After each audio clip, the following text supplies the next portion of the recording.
In 10, 9, 8, 7, 6, 5, 4, 3, 2, 1, go.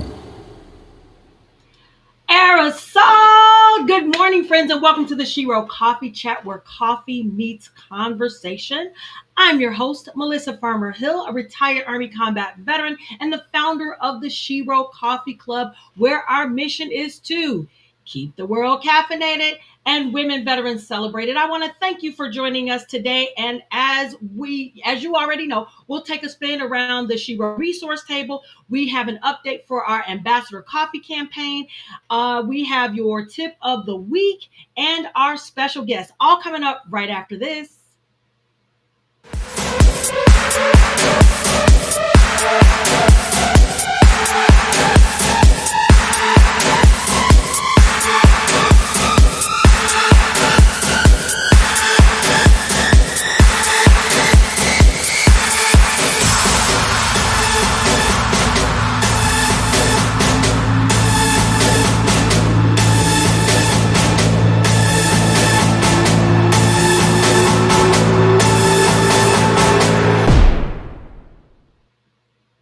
All right, you guys. At Shero Coffee Chat, we know that life is a journey and it's not always easy, right? That's why it's so important to keep our heads on a swivel when it comes to helping our veterans and their families, right? Do you agree with that? I agree with that. 100%. 100%. I said it. So with over 16 million veterans and their families out there, no one has all the answers, but together I think we can do a whole lot more. That's why we created the Shero Resource Table, which is a segment of the show where we share helpful information, resources, and programs for our veteran community, because when one of us wins, we all wins. I do believe that. So today I want to talk about that one big, beautiful bill. Have you ever heard of that? Have you heard of that? All right, let's bring that slide up, Andre.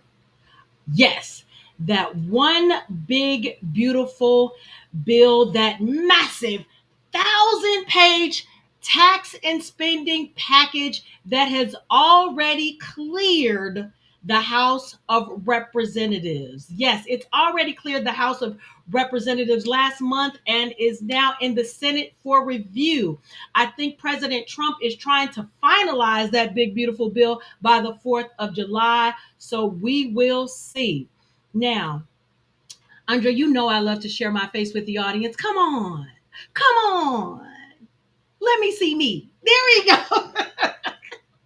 Let me see me. All right. All right. So so today I just really, the big beautiful bill, apparently, it's been claimed to improve the life for veterans. So today I really just want to address what I think is the good and the not so good of this bill, because not everything in this bill I think is a win. So let's start with what works. All right, Andre, pull me out now. Let the people see the slide. Y'all, it's not Andre, it's me. I just like to see things in a certain way. All right. All right. So let's talk about what works. I think the bill expanding mental health care access, making it easier to see culturally competitive providers, is an excellent thing. And that means that you just aren't going to get someone whoever's available. That's the whole thing. You get someone who understands your background, your values, or the layers that you've been through. And for women, and especially veterans with unique life experience and cultural background, this to me is a win. What else? They said, the virtual therapy will be more available, causing, less wait times, or the wait times to go down. There's more housing support, including transitional housing and payments to help those who are trying to buy a home. So that's beautiful inside this big beautiful bill.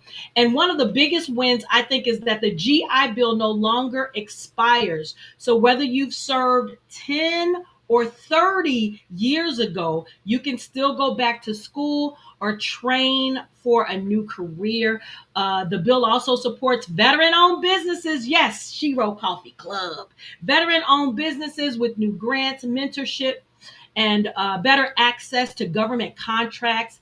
And finally, you guys, something for our caregivers because they are so important to our veterans who have them. They will get a monthly stipend and mental health services. Yes, all of those things, beautiful. But here's the part that I don't think is so pretty inside this big, beautiful bill. The bill also reduces disability compensation for some chronic conditions like migraines, PTSD, back pain, tinnitus, and sleep apnea. So if your condition is labeled manageable or non-progressive, your rating and your benefits check could go down. Listen to what I say. Your rating and your check could go down. This bill also brings shorter appeal windows for claims and cuts in person and it cuts in-person services in rural clinics, which that means veterans will have fewer care options in rural areas. And then for reservists and National Guard members, listen up. Some of the benefits are getting harder to reach. Under the big beautiful bill, you now need 180 days of active duty orders, not counting training, to qualify for certain education and health benefits. Before 90 days, you could really just have those 90 days, you could get in. Now that's not enough. So bring me back in, Andre. So yes, this big beautiful bill has promise, but it also has consequences. So I don't want you to just assume that you're in the clear. All right, check with your VA office, review your benefits, and then when you do that, I want you to help another veteran. Yes, help another veteran to do the same. And don't think that this big beautiful bill is something new. It's definitely not something new.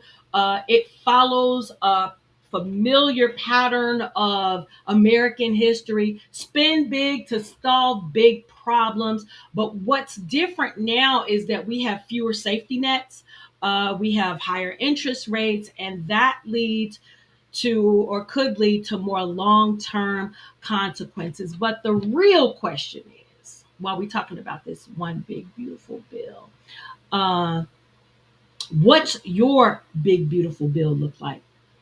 What's your own spending bill? What's your credit rating? Are you over leveraged? Is your credit card debt higher than 30%? And if so, what is your plan? See, while it's important to keep our eyes on the government, we have to keep our head on 360 degrees with the government. It's more important though to govern your own financial house, right? Because no bill they pass will fix poor habits. No program will save what you won't take responsibility for, okay? So, yes, stay informed, but stay even more disciplined. Know your numbers and definitely own your own choices. Make sure your personal economy is strong because that I think is where the real power starts. All right. So that's what I have on this big beautiful bill, 1,000 pages, you guys. It's already passed the House. We will see what happens next on this. Now we're going to move right into our coffee campaign update. All right, let's see that slide.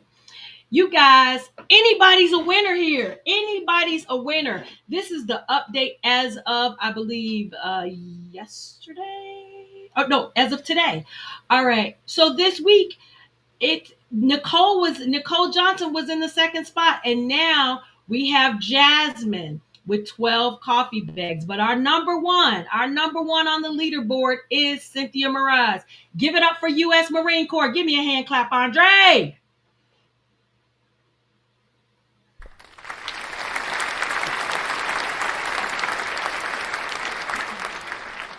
All right. Show that slide. You can show that slide while I talk through this, please. Sir, thank you. Give it up for Cynthia Mraz, who is number one, still reigning with 37 coffee bags. Jasmine 2 moves into the number 2 spot with 12 coffee bags. And Nicole sits in third place with 11 coffee bags. It's just a one-on-one. It's just a one-on-one. Thank you, ambassadors, for your hard efforts and your work in this campaign. But they're not the only ambassadors we have, right? Show that next slide, Andre. All right. In fourth place, we have Camille Thomas, Air Force veteran, yes, with 8 coffee bags. We also have in fifth place Amanda Mae McCullough, Air Force veteran, with 5. We have Shalay Morgan. One thing I don't think I told you guys: all of our ambassadors are not military veterans. You see that asterisk by Shalay's name, who's in sixth place? She is currently serving and she has 4 coffee bags. Thank you, Shalay. Last week we talked about Rebecca Fleming, United States Marine Corps veteran. Yes, 4 coffee bags. She has reached that first milestone. Rebecca Fleming, we are so proud of you. So we have all, except for one, who has reached that first milestone. And the first milestone is the sale of 4 coffee bags. What those 4 coffee bags are going to do, they are going to guarantee that $500 check goes to the VFW Post 311 Commander's Scholarship Education Fund. All right. So that's going to guarantee. So pull that slide back up, Andre. Thank you so much. Hey, Deborah. Hey, Deborah Blackman. How are you? Thanks for watching. You see down there, Carmen Gamble. All you have to do, she needs 2 more bags and we can cut that check. We can cut that check. Help us cut the check. I need 2 more bags for Carmen Gamble. If you look to my right, your left, you will see, if you go to sherocoffee.com, you hit that link. It goes straight to order Carmen's bag. Carmen needs 2 more bags. We are all supporting her. I want to thank all of our ambassadors. We are 2 bags short of cutting that check. All right. Thank you. Thank you for supporting. Go to sherocoffee.com and make that one purchase. All right. Now let's get into today's tip of the week. Building your own facial care routine. Yes. As we get older, things start to change, right? And we need to change right along with it. What works for someone might not work for you, and that's okay. But having a good skincare routine does not have to be complicated. What it does need is consistency. So, how consistent are you with your facial care routine, right? So, in the morning, clean, moisturize, and protect. Yes, even with my melanin rich skin, I have to protect sunscreen. Shout out to Monica Harris, Spa in Your Space at Oak Park. She told me about this some years ago. This is Coola. You can get it on Amazon, Coola, because I was tired of using sunscreens and then it made my face white because I guess the type of minerals that they use. But this Coola protects my skin. It's organic and I absolutely love it. So shout out to Monica Harris, Spa in Your Face, Oak Park, Chicago. So yes, to have a cleanse, a moisturize, and protect in the day. And then at night, what we want to do is just hydrate, nourish, and this gives your skin time to rest and reset. Just know, most likely, you won't need like 10 or 15 step routine to glow. You need the right steps that work for you and work for your skin. So test it, tweak it, and then just trust the process. And that's all you have to do. So make sure you have some type of facial routine because it's important. All right, so now our special guest, we're going to move right into it. And for today's special guest, we pre recorded this conversation. I hope you enjoy it, and I will see you next week. Check it out, it's amazing. All right, you guys, if you ever thought about living abroad or just wonder what it's like, then you are going to love our next guest. Guiding futures one step at a time, I want you guys to meet Miss Melody Byrd, a remarkable leader truly dedicated to empowering others. Originally from Chicago and now a vibrant part of the Singapore community. Yes, Singapore community. She excels as the program manager for the Step It Up Technology Training Program for an incredible decade. Melody has been the guiding force for over 250 boot camp trainees. Now, that's not military boot camp, that's the boot camp for Step It Up Technology Training Program. She meticulously coaches and mentors them with vital soft skills, ensuring they confidently launch their new careers. Before this pivotal role, Melody built a strong foundation as a business analyst and software consultant. This background now enriches her impactful work, blending technical acumen with her passion for people. A true lifelong learner, and I can attest to this. She integrates wisdom from Landmark Worldwide and Toastmasters International into her dynamic coaching and mentoring sessions. Melody's dedication as a servant leader extends to over 40 years with Zeta Phi Beta Sorority Incorporated, where she consistently contributes her time, talent, and finances to uplift communities. Her favorite quote: "It may not be easy, but it's always worth it," perfectly embodies her unwavering commitment to making a profound difference in the lives of others. Ladies and gentlemen, welcome Miss Melody Byrd.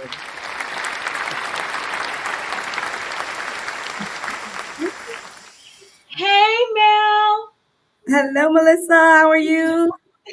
I'm well. Hey, Mel of Singapore.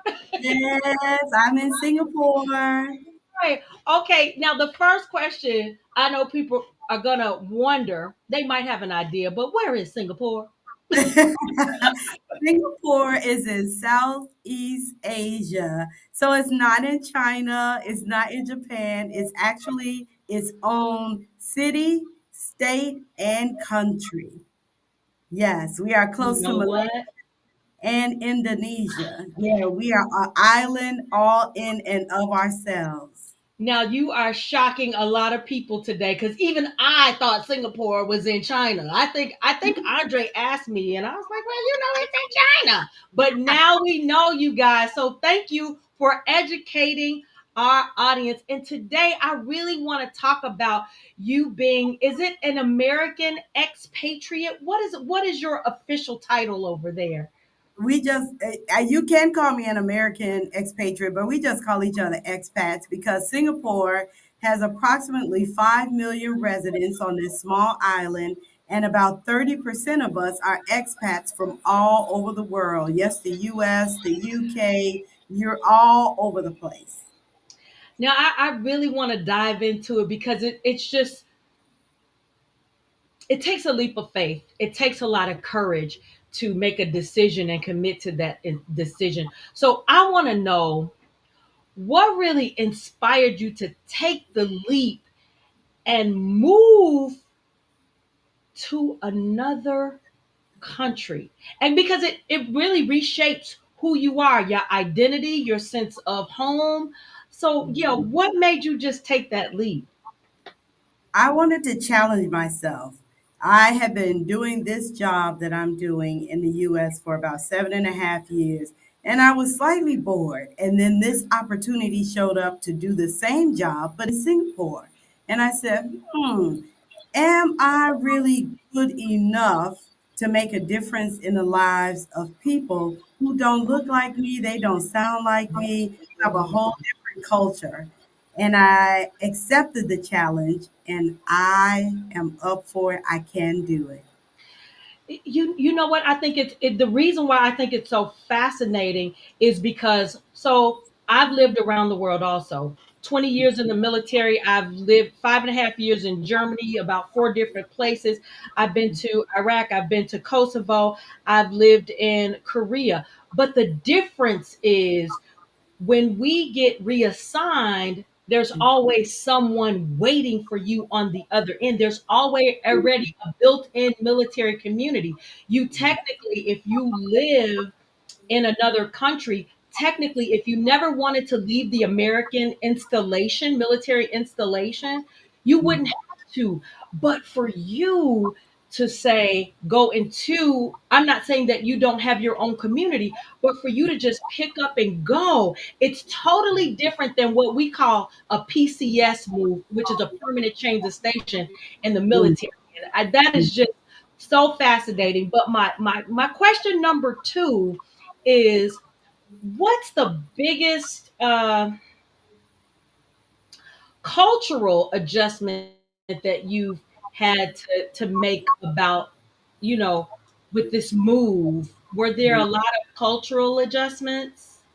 There are. So there are little things such as many of the, say, fast food restaurants, they don't serve you with napkins or straws. You got to figure it out. But then, as far as the culture itself, Singapore and most Asians are this way. What's most important to them is that they do not offend you or disrespect you.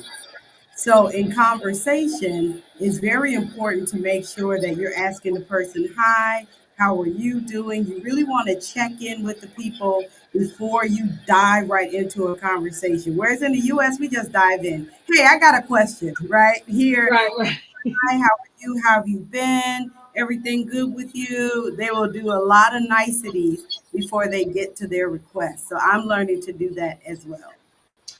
Oh wow, I think that's a good behavior, or a good culture, because it gives the other person, time to breathe and just take it all in, because you could be someone that they don't know, and you're introducing yourself. Now, when you do the niceties, it just helps you to relax and get used to the other person. I kind of like that. Uh, Yes. yeah. So I want to talk about dating. Yes. Let's talk about dating. Now I know one of the hats you wear is a dating coach. So let me know, how is dating, the culture, different than living abroad? Well, most of the Singaporeans are actually introverted. Mhm. So very few men actually come up to me and talk to me in person. So it's a lot of internet dating. Unfortunately, though, Singapore is a transient country because there are so many expats that live here. 30% of their population is. So many people, when they meet you, they automatically assume it's going to be short term. So, yes, I do date. However, most people look at it, well, you're leaving. So I don't want to put in too much Mhm. time and commitment. Yeah. I date, we get a couple of dates in, and then people typically just move on. So it is a challenge, but there are Africans here and African Americans. I date both, but I also date Indian men here.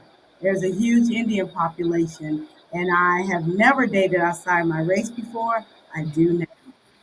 Oh wow.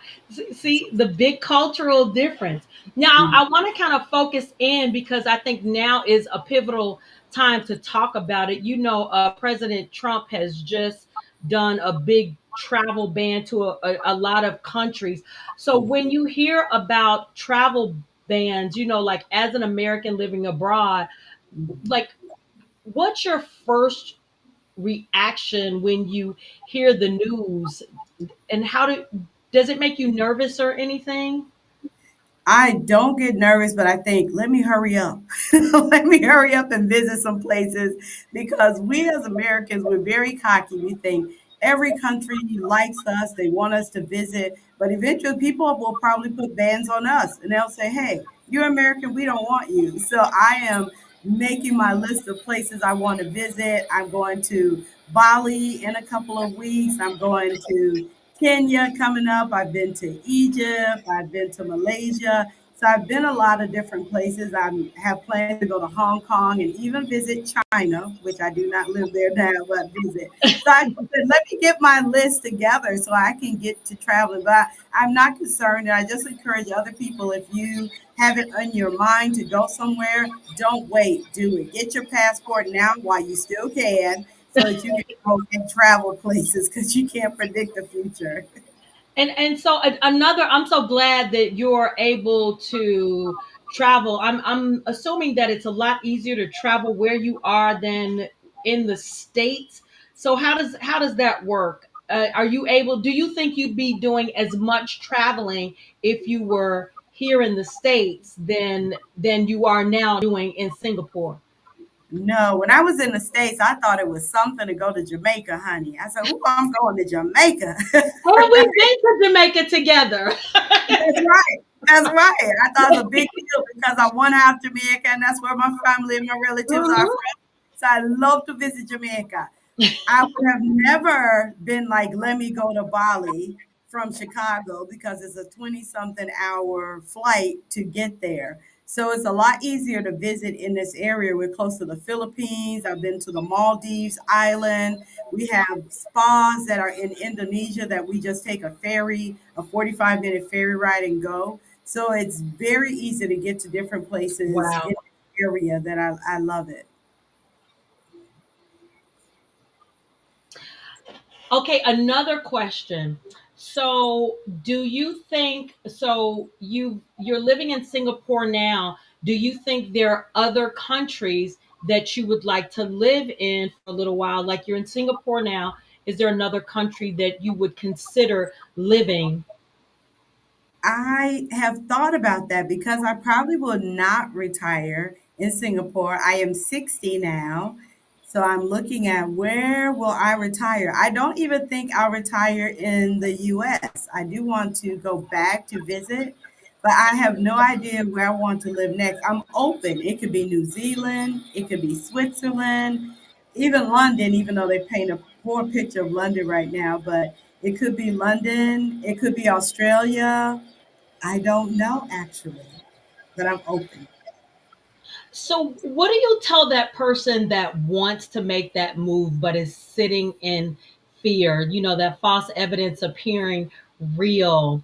What's your words of encouragement for them? I would say do some research. I did not do any research. I am very just dive head first and I figure it out later type person. I didn't do a lot of research, but I also don't have any regrets because I know I am always covered. I have my mom, Uncle Bob is always taking care of me. But I would say do some research to find out about the country you want to visit. Look at the people, look at how they dress, look at their weather, the climate. In Singapore is hot and humid all year round. I wear these top I have on any Mhm. day in Singapore is fine. But also the thing to think about is if you are in working status like I am, get a job before you go. Some people come to Singapore and they say, I'll get a job when I get there. That's very tough. I Mhm. recommend getting a job before you go. And you can, people interview you virtually or they may fly you out if they really want you. But get a job first. Make sure you have some finances in case things don't work out. And just do some research and go for it. Okay, that's wonderful. So tell us a little bit about like what are your weekends like in Singapore? Do you meet with friends? Do you have friends? What's going on with you on the weekend?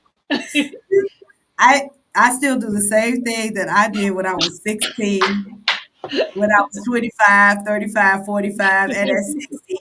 I still party. We have Afro beats parties. We have two African DJs here, and we have Wow. Afro beats parties every other weekend. I still party. We have concerts. Boys to Men was just here. Neo came.